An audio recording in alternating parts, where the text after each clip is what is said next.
All right, hey everybody, welcome to Branducation. Today we're having a conversation with Jason and Drew. Going to talk a little bit about AI. We're going to talk about B2B marketing. We're going to talk about not B2B marketing. We're going to talk about what's going on in the world. I don't know, Photoshop changing, puppies into dragons, whatever. Like there's all kinds of fun stuff for us to talk about. Why don't you guys do me a favor and just do a quick introduction? Jason, you want to kind of start things off? Sure, Jason Tryfon, pleasure to meet everyone. It's great to be here. Thank you for having me and Drew. By background, been in various forms of business transformation as well as marketing and business leadership for close to 2 decades now. Currently the president of international operations and brand for Authenticom.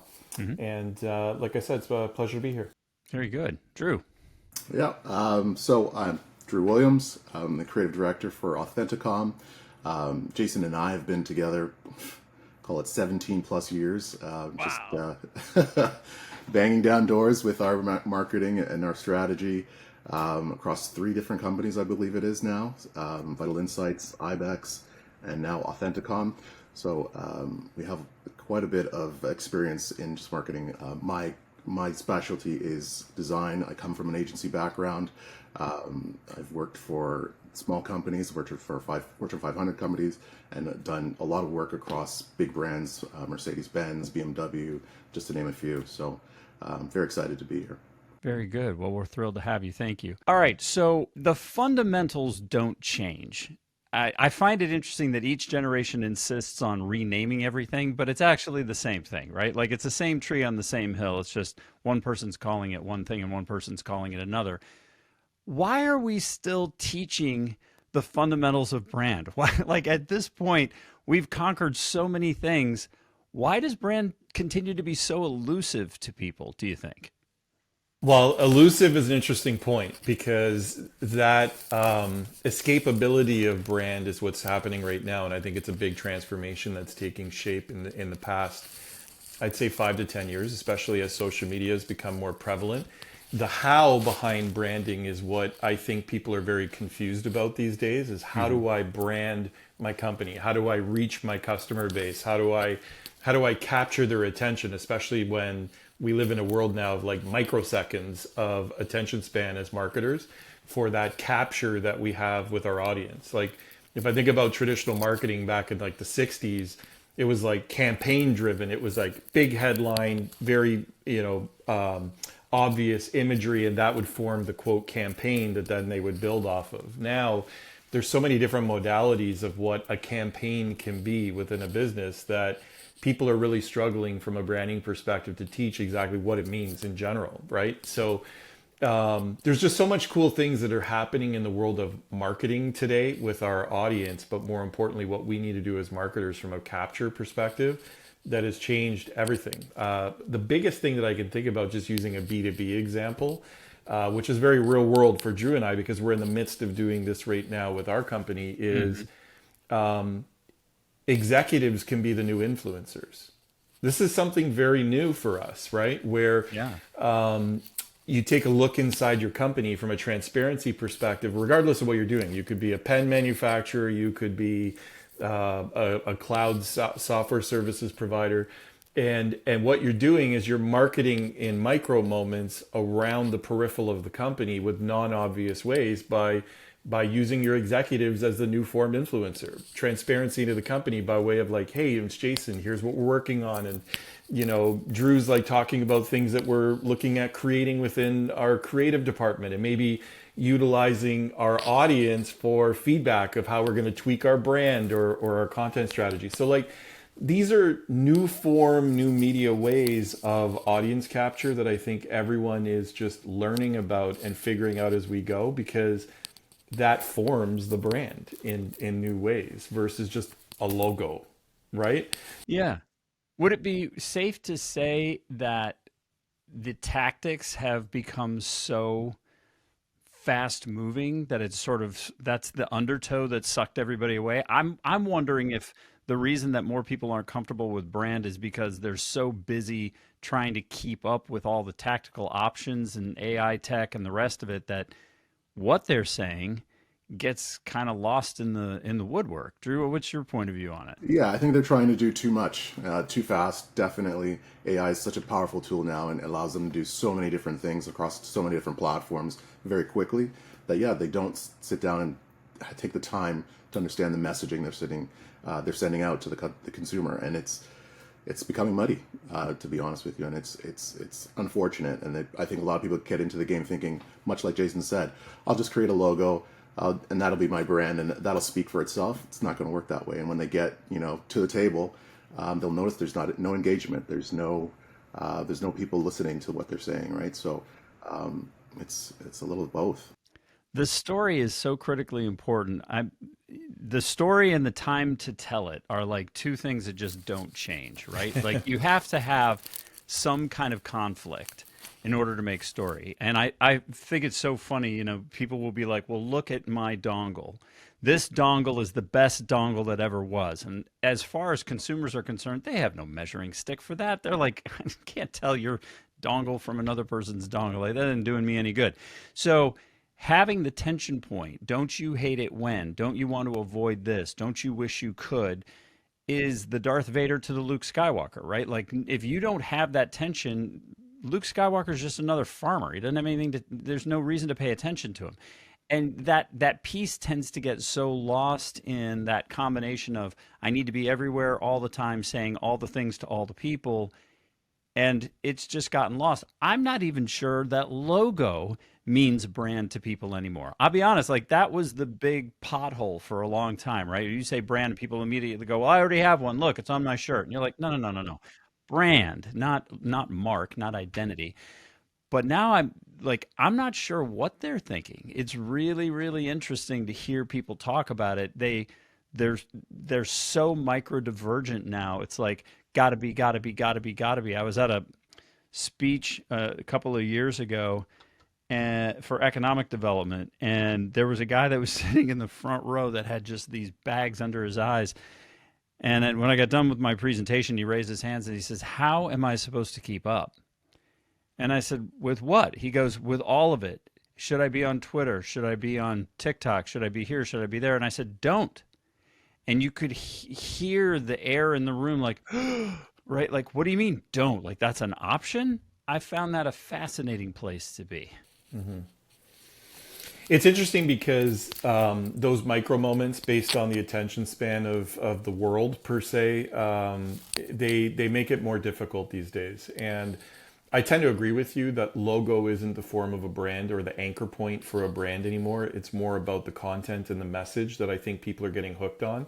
Because when you're doing non-obvious marketing, non-obvious being peripheral type items around your brand, your audience is tending to remember those things that you're doing on the peripheral. They'll remember Drew as the executive at Authenticom that's like crowdsourcing them for their input for our next iteration of our brand. Or they're going to remember me on my abridged earnings calls that I give to the audience based on the performance of the company, and they'll resonate that to the brand, right? That Authenticom is an open, transparent, cool company that I want to do business with, versus just the name recognition that comes with the logo itself. And when I look at the audience today, I always tend to look at for the way we need to market next by watching my children. So what I do is I keep an eye on them with their devices and how they're consuming media, how they're consuming messaging, how they're consuming tidbits for how they're forming their opinions to purchase from a brand. And it's really interesting to see the evolution of that. Initially, they were getting their messaging from YouTube, and as they got old, or YouTube for children and so on and so forth. And then as they got older, they're moving into new apps, right?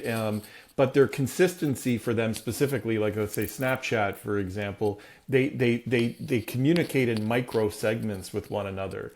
And I think it's that form of branding and marketing type of production that just it resonates so well with those generations. And we've adapted our marketing as marketers because of that. And we may not necessarily be targeting to those markets right now, but even the parents of those children are also consuming for the most part in micro segments as well, be it from TikTok or Instagram or even Facebook. We're conditioned to consume in just such small segments, right?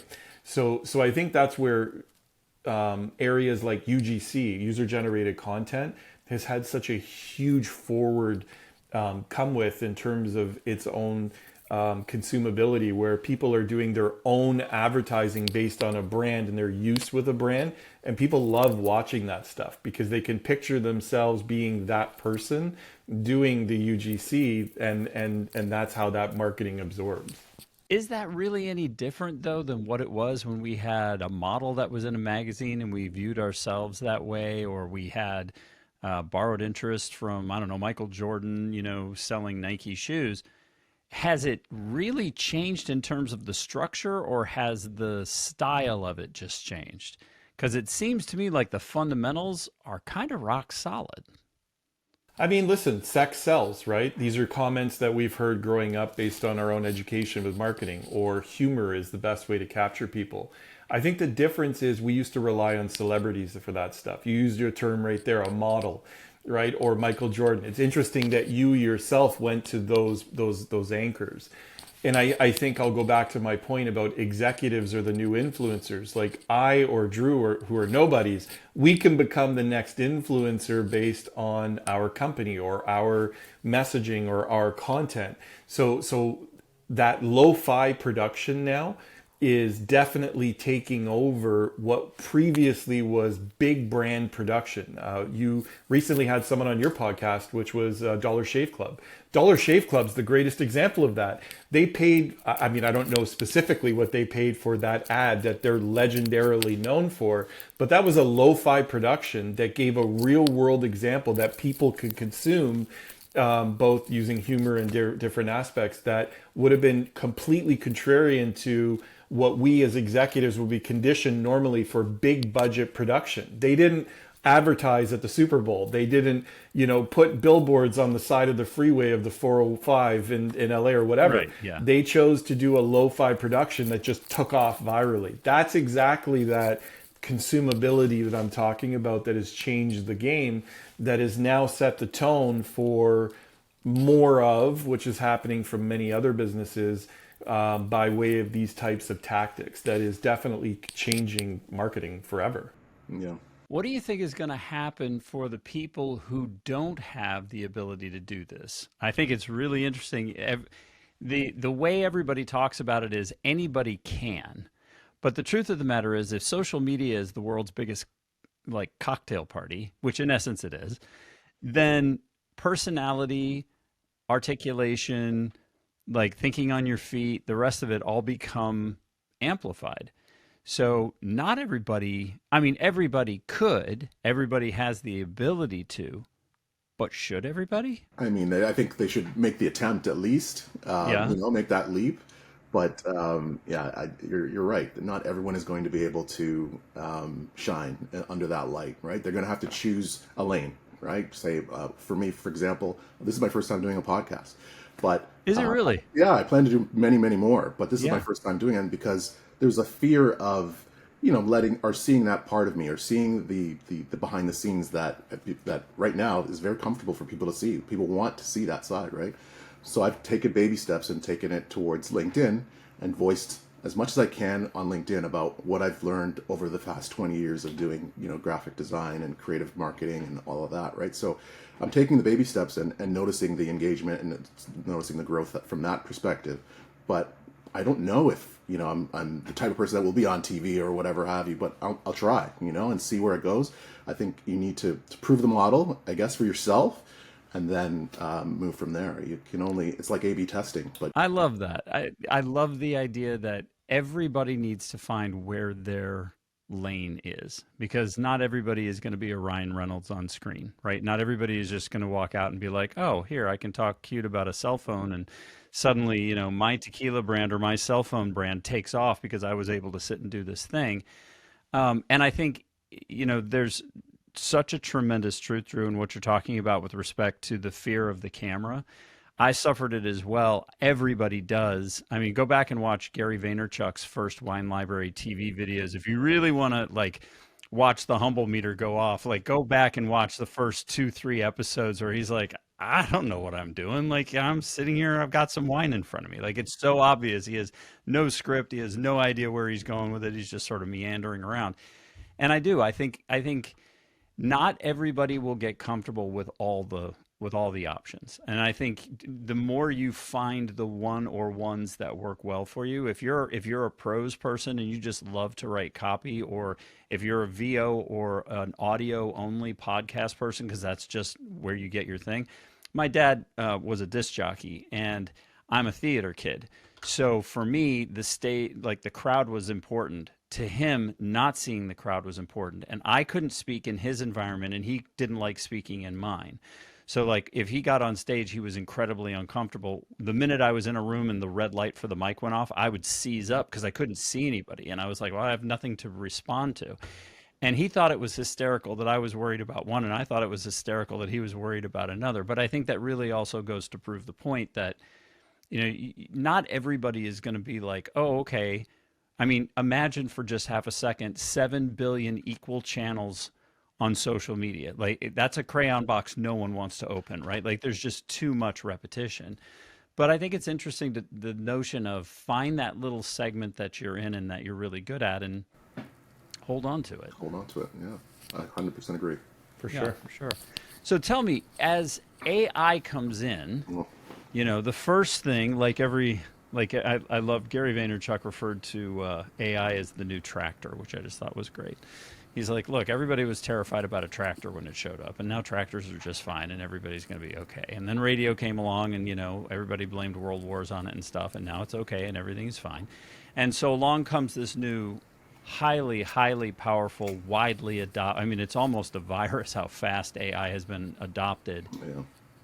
What do you think are going to be the pros and cons as people go through this? Do you think it's going to be the big game changer, or is it just going to equalize again that everybody has access to these tools, and because of their nature, it just levels the playing field for everybody? Yeah, it's a big topic. So I believe AI is going to continue to just be something that's going to be normalized along the lines.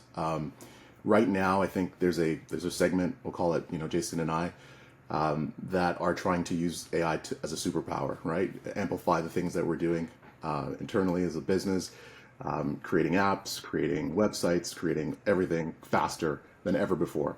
But the modern day man is not really using AI yet. I had a friend just the other day, he started using ChatGPT for the first time, and he used it basically at a grocery store to select the perfect watermelon. He took a photo of it, uploaded it to ChatGPT, and I said, which one should I pick? And I told him, and it ended up being the juiciest watermelon, right? So your average person is going to see the advantages of using AI to that degree, and you're going to see that level out from the experienced business person to the normal person, and everyone's just going to see AI as being this great tool. I don't think it's going to replace people. I definitely don't think that at all. I think it's just going to enhance the ability and enhance productivity across the board. And people are going to be like, how did we ever survive without AI? Is that more or less how you're using it now, as an accelerator? 100% in everything I do. Every single thing I touch, AI has some sort of aspect to it, whether it's crafting the perfect email or coming up with the first iteration of what I want to say on an advertising piece or a campaign. It's doing the extra thinking. I'm giving it the core and what my directives are and what my strategy might be, and it's giving me the extra pieces that I may not have thought about because I just either don't have the time or just I'm not in the right headspace. It's always in the right headspace, right? If you give it the right information. So one of the big attributes of AI is that it never says no. Right? Like, yeah, in terms of, I'd like you to write this again. No problem. I'd yeah, like you to try it this way. Sure. Happy to sure. do it. The other day, I asked AI to write a presentation for the value of branding as a Snoop Dogg song. And it did. And I was delightfully impressed, and was just thinking to myself, that would not have been possible, or had it been possible, it would have taken me, a full day to write it, and it took 16 seconds, right? Like, Yeah. it was, let me think about that. Okay, Snoop Dogg would have said it like this, and damn if it wasn't on point. So Yeah. I think now the question is, what do we do with it?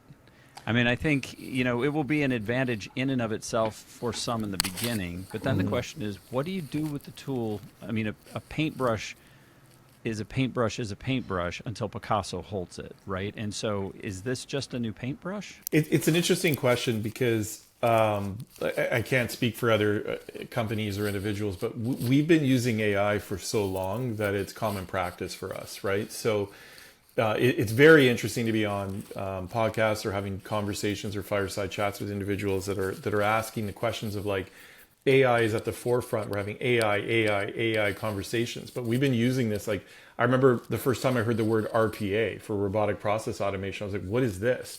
Right. And how can this change my business? And we embraced this, 6 years ago to a certain extent. So for us specifically, we've been utilizing it as an instrument or a tool in the toolbox to create efficiency, create expediency, reduce the amount of tasking specifically that was more laborsome. To your great example of having to sit there for an entire day to write a song, now you're doing it in seconds or minutes based on the prompting that you're doing. I think I too also share Drew's perspective, which is like, I don't necessarily see what I think a lot of people in society are afraid of, which is like just this huge wave of change that's coming where people are going to be out of jobs overnight.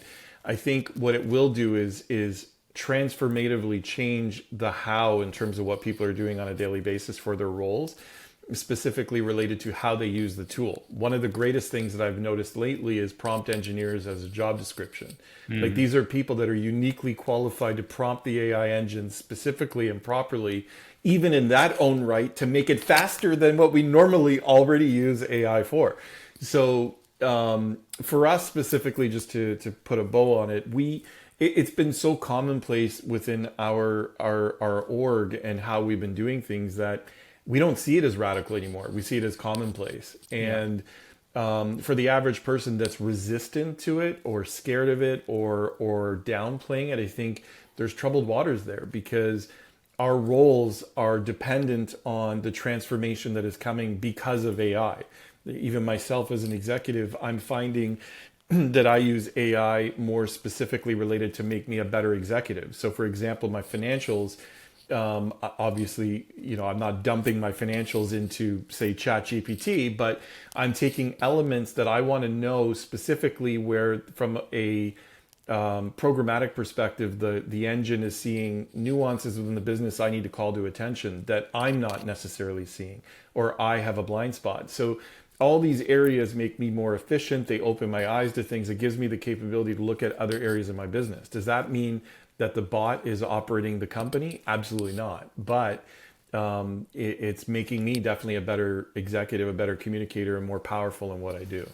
I find it interesting that the more people get involved with AI, the more they either default to letting it do the thinking for them, or using it as a stepping stone to think further, faster. And I think that there's going to be this kind of interesting divide Definitely. between the people who use it as an accelerant and the people that use it as a replacement. Correct. And I think we're going to wind up seeing more and more of that. For example, lead gen, if you've noticed lately, it's really funny. It's almost like political radio. Like, they must get the same facts at the beginning of the day, and it's like, follow these points. Like, I see the exact same structure over and over and over again from 15 different groups each and every day. And so it's so obvious that it is AI crafted. It's almost like they don't care. Like, they're just, it's like, I checked the box, and therefore the problem is solved. And so I'm on the way. And I think that that's going to be the natural dividing line. You're going to have some people that look at it and say, the purpose of this thing is to make me better, stronger, faster, bionic person. And the other one is going to say, oh, well, now I don't have to work so hard, so I can go play with my dog. And that seems like it's going to be an interesting dividing line. Well, you've brought up an interesting subject matter right there, which is, like, we're typically having conversations about how AI from a brand or marketing perspective can make us more efficient or better. But what we haven't looked at is, where is it failing? I think a great example that every executive should be aware of right now is what I see everyone hopping on this trend on LinkedIn for. almost every executive, I can go to their page right now. They think that the general public who's not familiar with AI can't tell. I can tell every single person that's just spitting something into an AI engine, whether it's them as the CEO or their marketing team, to have consistent messaging coming out from the executive into LinkedIn. And that's why, interestingly enough, I think in this particular regard, AI won't be powerful, because with LinkedIn specifically, what we're seeing is 30 to 40% more engagement when people do video versus writing posts, right? So I think what we're going to see is people might use AI to give them the thought starters for the content that they should be talking about, but the authenticness of the transparency, I'm only speaking for myself because I'm about to make this shift, will be exclusively done by video on LinkedIn, so people can be like, it's actually him. Because we can tell, like, there's a lot of CEOs that we know that are running publicly traded or privately held companies out there right now that think they're putting amazing content into the world, where all of us are like, there's no chance he wrote that, right, or she wrote that. And those M dashes are a dead giveaway. There's tons of like so many dead giveaways. Yeah. And even if they're smart enough to erase the giveaways, you can just tell by the structure of what the bot is writing. No one talks like that. No, yeah, exactly. Right. It's not first person. It's more, they're writing in a journalistic sense. They haven't prompted the engine properly to at least diminish the quality of the way the written word is coming across. Are you familiar with the concept wabi-sabi? I've heard this recently, actually. It just came across. So wabi-sabi is a Japanese concept, and the notion is the appreciation of that which is imperfect. Right. And I'm misquoting, but in essence, it's, I like that plate because it's got a chip in it. I like exactly. That cup. Yeah. This is the very reason why I don't like Acuras, is because they're too perfect. Yep. Like when I get in an Acura, everything is exactly where it's supposed to be. And as a car guy, I hate that. Like, I absolutely hate it. I want one that's got a little bit of a window hiss, or some, the clutch is a little slow, or like, you know what I mean? Like, that's the character of the car. And I think, I read a thing a couple of months ago that was saying in real life is going to become its own sought after thing, right? Yes. And I think that there's a lot of truth to that. As an unexpected consequence to the early adoption and the fast adoption of this, the ability to notice artificial is like becoming a heightened skill. Yeah. And I think you're exactly right. I think the people that go out and say, oh, well, I've got a script, it says, and even if they're the ones mouthing it or whatever, it still doesn't sound like right. It's like when CAD came out, you kind of miss the person drawing past the corner point. Like, you just sort of want to see some of the eraser marks. It's part of what makes it beautiful, right? It's part of what makes it human. And it goes back to exactly what Jason was talking about. The behind the scenes content is what people want to see now. They don't want to see the finished product be beautiful and all that. They want to see the imperfections. It's yeah, we call it unpolished content. This is like, I'm getting into some of the strategy that Drew and I have, but like this unpolished content definitely has more consumability. We see, like, from an uptake perspective from the audience. That's why I think UGC, that UGC content with TikTok and Instagram, etc., just took off so fast with advertisers. They're just like, I don't even need to hire a production and marketing team anymore. I'll just get that guy over there to just do some review to his audience, or that girl definitely can talk well on camera. Here's a freebie, go produce something. And that rise of like lo-fi UGC authenticness is just like took off. Yeah, the authenticity is real there. It's great. I remember when American Apparel, they were one of the first companies that used, and not unprofessional, but it wasn't high production value imagery. And they did this entire campaign that was black and white, and it was very clearly like amateur hour. And everybody loved it because it was so radically different than the high polish, high sheen stuff that comes out everywhere. As Cindy Crawford famously said, I don't even look like Cindy Crawford, right? Like, there's just so much retouch and whatever. I'm really curious to see where that goes. And I think there will probably be a fairly significant anti-AI movement at some point in the near future, where people are like rejecting it, and there will sort of be a group of people that are on one side that are like, I'm only going to do it one way, and then I think it'll find its way where it's appropriate and where we're all used to seeing it, and it'll sort of normalize out into how we use it and what we do with it. I think it's there. Bill, honestly, I think it's happening right now. It's interesting because there's a dichotomy. Like, there's conversations that are happening of like, AI is so cool. Let's talk about it. Let's, how can we use this? And then there's other areas where you can see the audience. Another strategy that Drew and I have is like owned media is like cool again, right? So like, the rise and fall back in the day of like QR codes. There's a great example. Like super fast rise, and everyone was like making fun of them. Like I remember there was like campaigns about QR codes. Now QR codes are like off the charts again. It's like acceptable for them to be back. I think when you look at AI in the world, it's like super high AI, and everyone's like, to a certain extent, not everyone, but there's a certain subset of the population that's on the downslope of it. That's like, I've had enough of this and I want to get back to owned media, which is like what we're doing right now, podcasting, email lists, SMS campaign, like the old school, the old school nature of media is fresh again, and we want to run. We're planning strategically to capitalize on that, because it's just, people want that, as you said, the authenticness of like human to human type creativity, right? That's awesome. Thank you guys very much. I know your time is precious, and I certainly appreciate you taking some and sharing it with everybody here. Fantastic insights. Jason, Drew, thank you again for being on. I really appreciate it. Our pleasure. It was awesome. Yeah, thank you for having us, Bill. Awesome. Appreciate it.